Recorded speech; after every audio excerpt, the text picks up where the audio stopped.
Oh, hello there. It is I, Conway Fitzgerald. Long time no chat. I know. What happened? Anyway, as you may have guessed, here I am. It's midnight on the North Pole, and I'm shoveling again and enjoying this winter wonderland. Why, you might ask, Conway, did you move house all the way up to the North Pole? Well, it's a long story, but I gotta say some of the neighbors are fun. I got, the Clauses next door, and, Buddy the Elf lives a few doors down. He's a lot of fun, but I don't know, hanging out with him too much, I think I'm gonna turn into a diabetic. Anyway, I am so happy to have another episode of the Modern Immortals here for you. This is episode number 5, The War Hero. Be sure to do the thing with the thing, the likes and the subscribes, and especially the comments. They really do help a lot. And and we have a fantastic group of actors on this one. I do want to say there should be some caution for some viewers, as some of the subject matter might be a little heavy for some of you. But anyway, I hope you enjoy it, and happy holidays.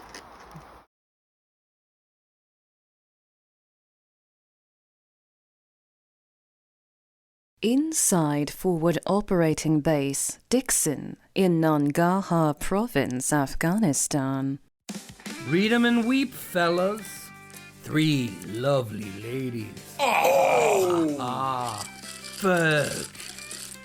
How you cheating us, Sanchez? No one gets this lucky. All the fucking time. It's skill, not luck, man. Stick around, pendejos. I'll teach you how to play this game. Damn, Indy. That's quite a nice stack of chips you got there. Don't you owe me some money for something? Hell, you can have the whole stack if you order my ass the fuck out of here, Captain. I told you guys, this is why I don't play him anymore. What the? Oh shit. That's incoming. Everybody to their station. Lieutenant, what the hell is going on out there? Sir, we're taking some incoming mortar fire from that high ridge to the northeast. We're getting some eyes on it now, Captain. You get some eyes on it, Lieutenant, and some suppressing fire. That is a shit ton of heavy mortars and ammo for the enemy to be dragging up that peak at night. Gotta be at least 3 deck crews up there. Fire mission, fire mission. We are transmitting our targeting coordinates. Engage. Repeat. Engage fire mission. Allahu Akbar! Allahu Akbar! Allahu Akbar! Allahu Akbar! Allahu Akbar! Allahu Akbar!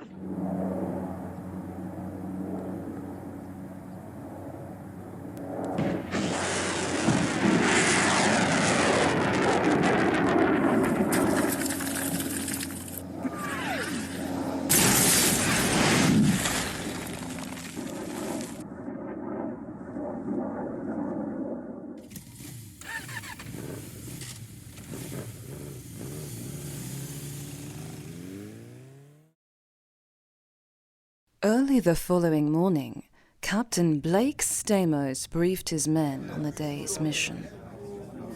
All right, everybody, listen up. Settle down. Yo, listen up to the captain.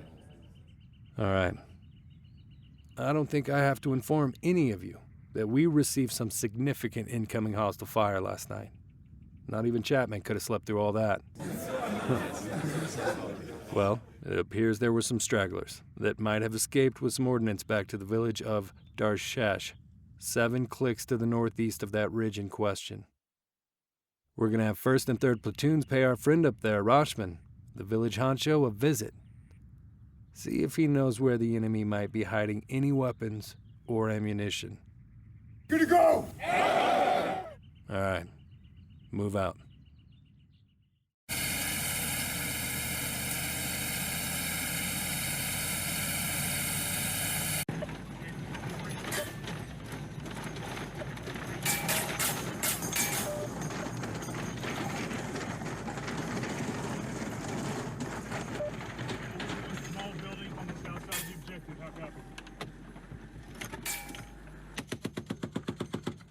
Sir, We are getting some small arms fire from that cluster of houses on the hill. Over. Looks like we found our stragglers. Understood, Sergeant. Let's get that Bradley up there, cut off any lane of escape. 3rd Platoon, proceed to the village center. Locate Rashman. We'll go see what they're hiding up on this hill. Out. The 2 platoons moved in unison. The first to encircle the source of the small arms fire, the second closed in on the house of the village elder. 3rd Platoon's commander, Staff Sergeant Andy Sanchez, exited the vehicle and then approached the house with 2 other members of his team. They knocked on the door, but there was no answer. RPG!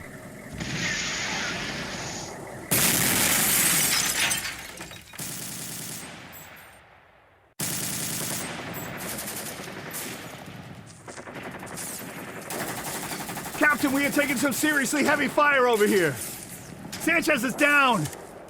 Walls has assumed command of our unit. Over. Understood. Out. Fuck. Looks like they've got that whole town zeroed. Take cover and hold your position, 3rd Platoon. Form a perimeter around the compound and hold the line. We will relieve you. Out.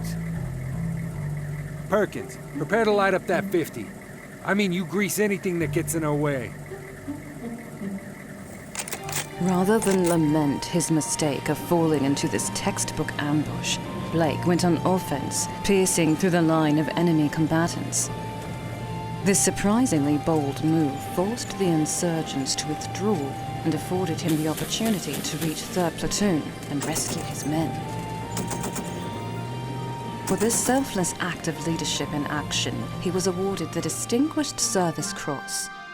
Yet there was no military honor that could outweigh the lives of those he lost on that day, including his close friend, Staff Sergeant Andy Sanchez. Seeing his lifeless, bloodied body after the ambush changed Blake forever, just as combat does to every other soldier. And all I can remember after that is seeing his face. You know, he was such a funny guy. Always filled with life, with this light in his eyes.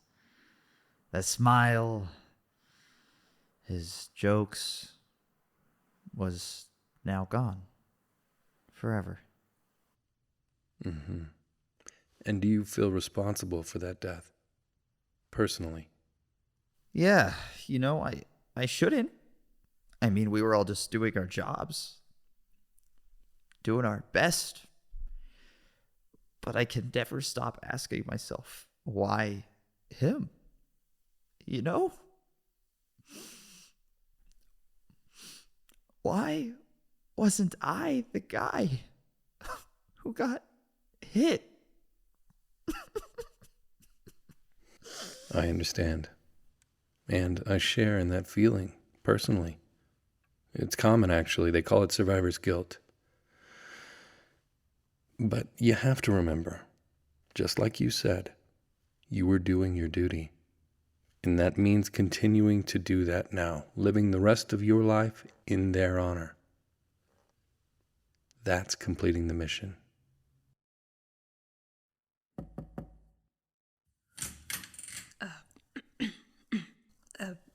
Major Stamos? I'm in a session, Lieutenant. Major, we've been sent by Major General Myers.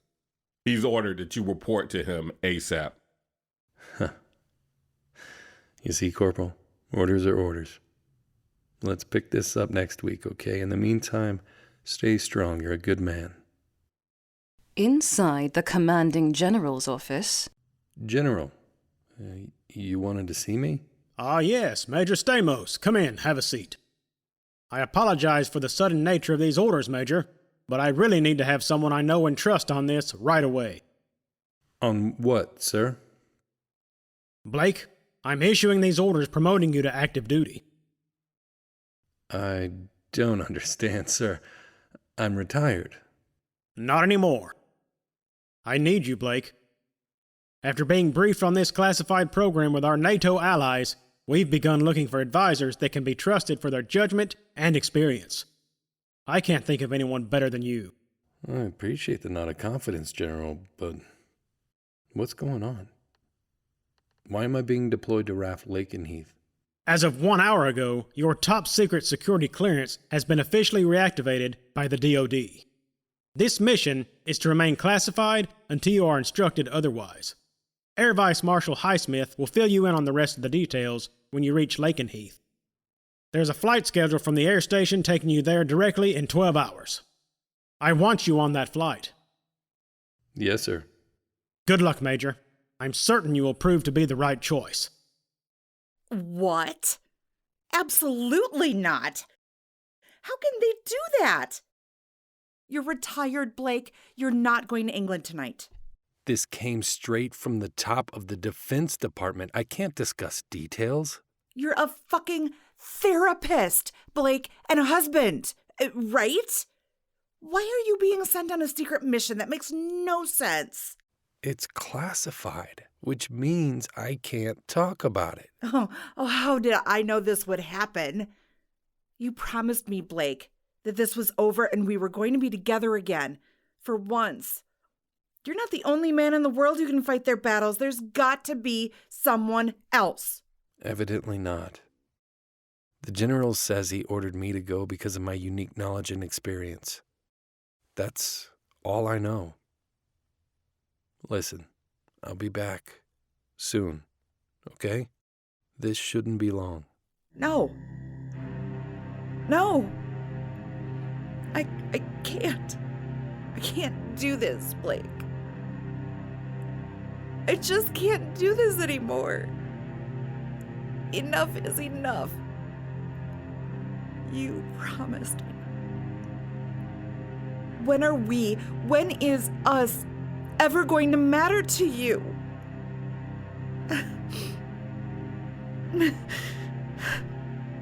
Blake, if you go and do this,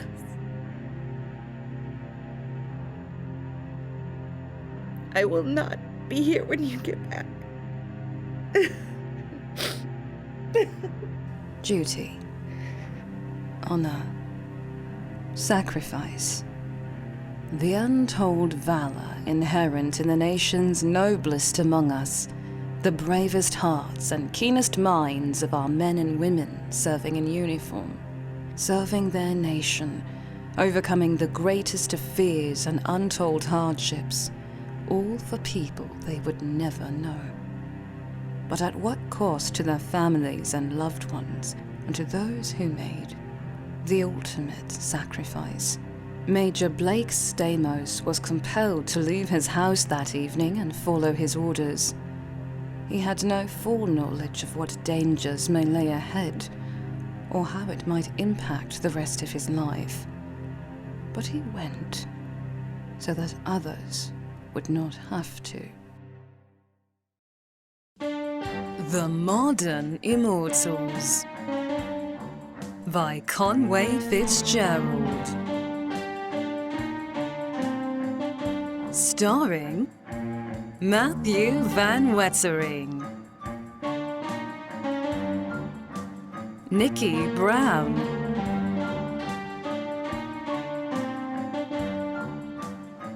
Craig Hart, Michael Dunn,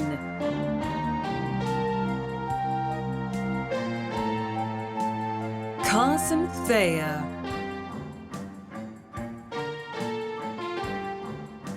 James Bond,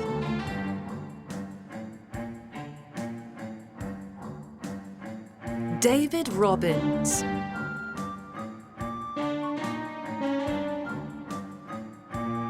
M.A. Dorfler, Jeff Tullen,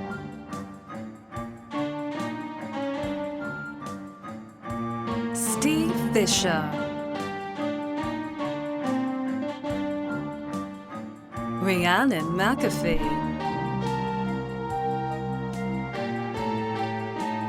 Ludwig Puchmeier,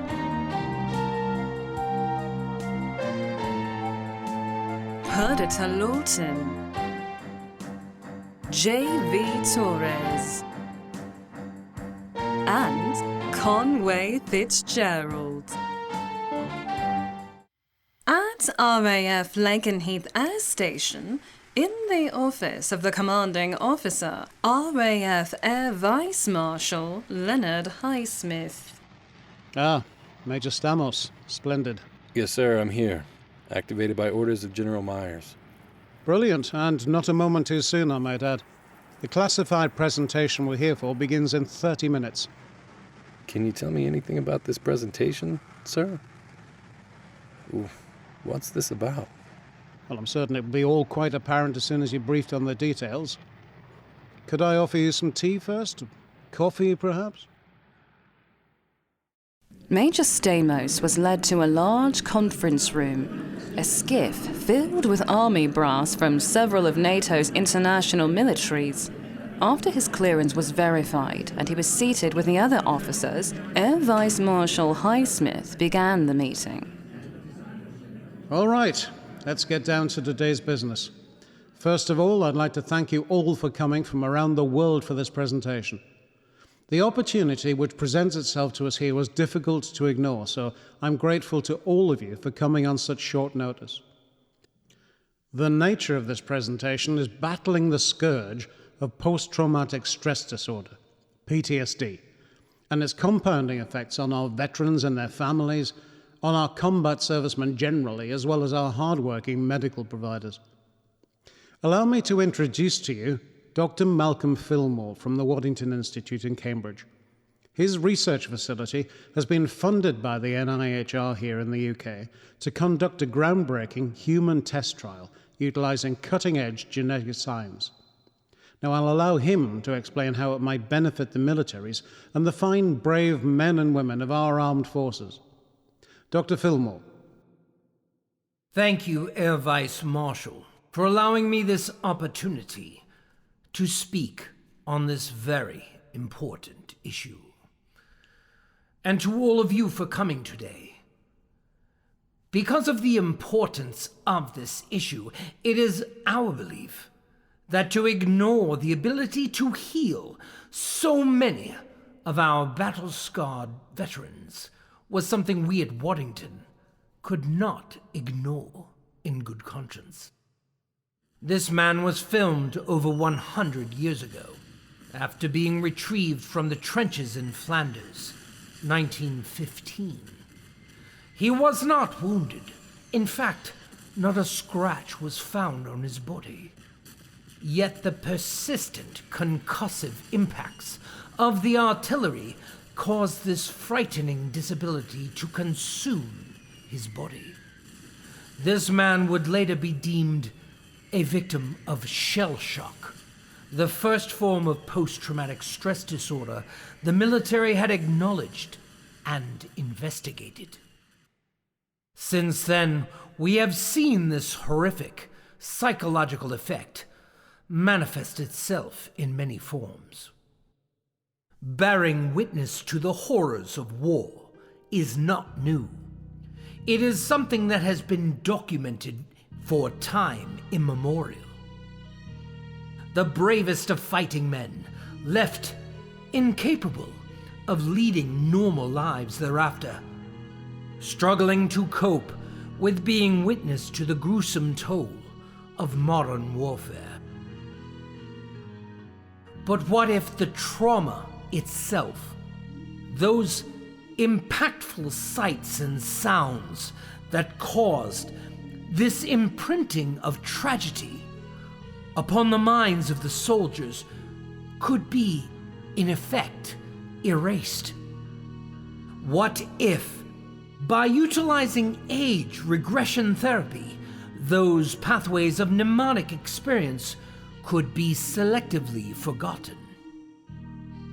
According to our latest research, the United States alone spends over $3 billion annually treating the effects of post-traumatic stress disorder upon their veterans, and with little tangible effect. Meanwhile, the vast majority of Allied combat veterans suffer in silence. Many more end the trauma of the experience by ending their own lives. The Wadington Institute would like to donate one of our 12 available places among our in-person human study, specifically to test the viability of this science towards this end. The purpose of this test would be to see if we can enable the gentle removal of the offending trauma from the brain genetically. In so doing, cure PTSD.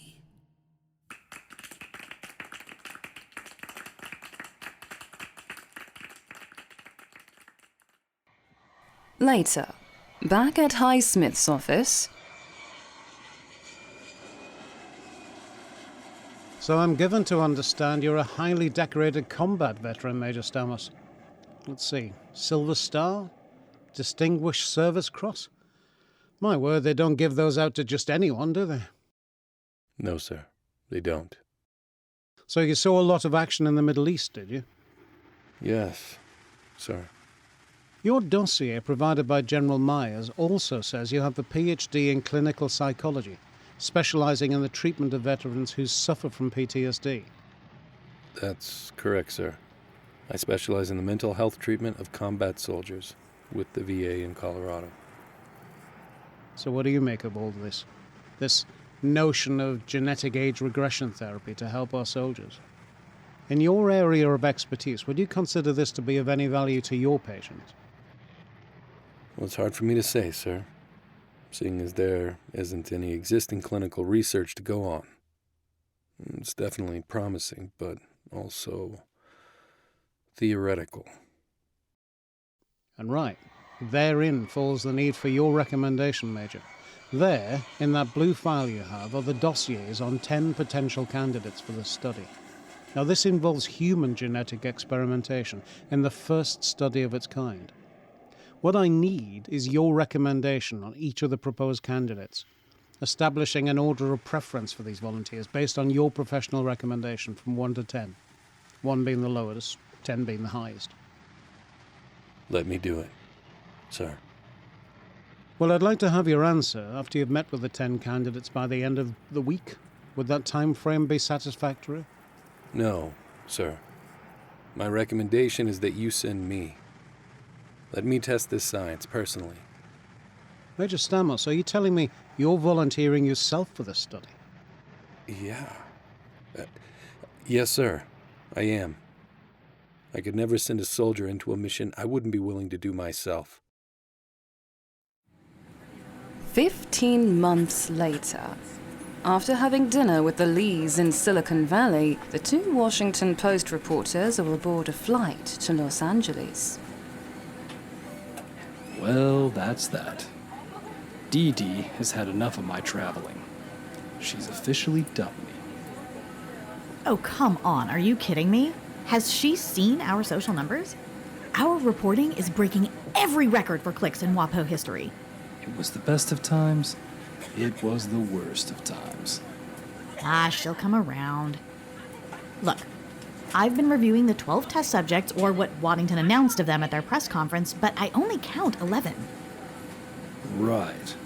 So we've got RJ, Bob Lee, Ava McIntyre, Emilio Guerrero, Bernadette Clemenceau, the Emir, the Brahmin from India, the two Kansas City grandparents, and these two other names. Yeah, that's only 11. Huh. There's no...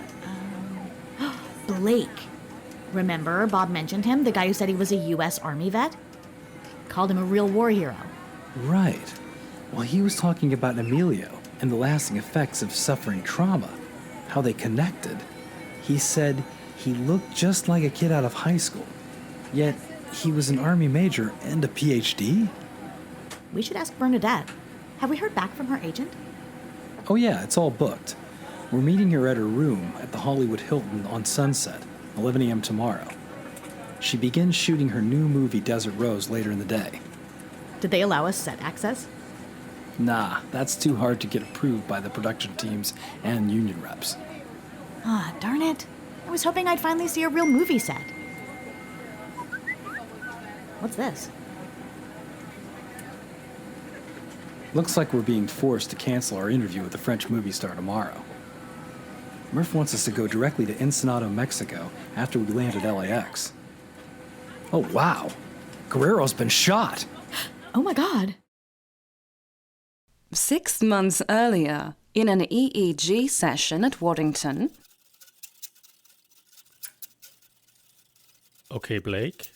Very good. Now, I want you to try to remember the incident on November 4th, 2015. I want you to try to remember the specific memories of that day. You wrote that you were awakened to the base being shelled. Then you went to a mountain village. You lost 8 of your men on that day, including your staff sergeant and good friend, Andy Sanchez.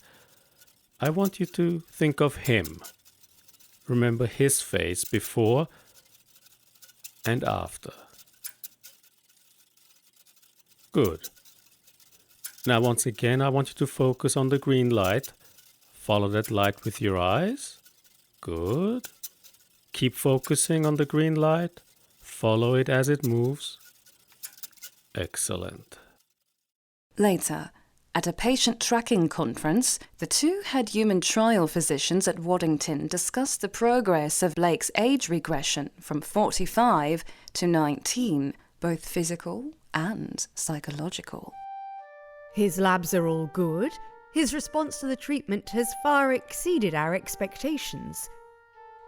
But I'm still not certain our methods are sound for this kind of treatment. As a psychotherapist, this process seems more akin to a lobotomy. What makes you say that? Nothing has been physically removed. I'm still not convinced we will be able to retrieve the vast memories they are all attempting to retain. That's my fear. I know, but this case just feels different. It's not about physical health or recovering youth, more like it's about erasing it. There are no deeper memories than that of traumatic experience. These experiences are burnt into the subconscious to the root of a human mind's sense of safety. Major Stamos is showing a dramatic decrease in random and spontaneous activity within his hippocampus post-age regression. This is exactly the response we were looking for. I have addressed the specific instances of trauma that he isolated with us in our EEG sessions using traditional methods. Pairing this with the reconstitution of his mental pathways, thereby removing the source of the trauma, I think this might very well prove to be a success. But are we really healing him, Albrecht? Treatment of trauma is supposed to focus on addressing the cause of the trauma, the experience, the pain it caused, yet not by removing the memory of it altogether. If the patient begins to feel safe because the trauma has been removed, he has no built-up defense to deal with any future trauma he may encounter. I understand your concerns, Risha. I really wish we weren't under these time constraints. Why don't we have him rejoin our group sessions now, after the treatment? See how he copes with meeting new people and discussing trauma.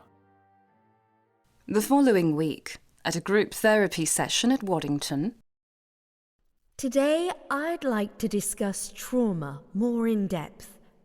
The importance of understanding both the damage it can cause to our mental health, as well as the importance of facing that trauma as a means to find deeper spiritual fulfillment. As for this discussion, I'd like to introduce you all to Blake. He's a US Marine veteran who has been treating soldiers with battlefield trauma for many years. Hello, everyone. I'm told I was invited to observe this session, not participate. I hope that's all right with you all. Does anyone have anything to share? Perhaps an instance in your life that you avoid thinking about because of the pain it caused you. Something perhaps you wish you could forget. Emilio, your reaction tells me you have something to share. Mine? My story is not for the faint of heart. As a career civil rights attorney in Mexico, I had a lot of enemies. I was aware of the danger. Corrupt politicians and police, drug gangs and hostage takers.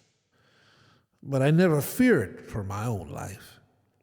I had made my peace with God and believed that I was following His purpose for me to do right by the people.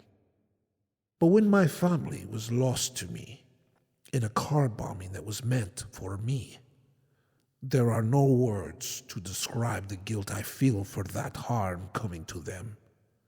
That bomb was meant to silence me, and instead it took everyone I love, my wife, my son, and oldest daughter. Me, being the stubborn fighter I am, refused to be silenced, so I doubled down and went after the perpetrators. And so they took my granddaughter and her husband. She was young and beautiful, with a newborn baby who suddenly had no parents. And that's when I knew.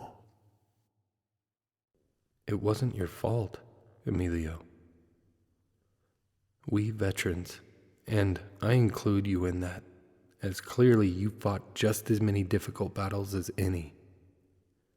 We must know that it's the cause, not the man or the woman, that makes us who we are.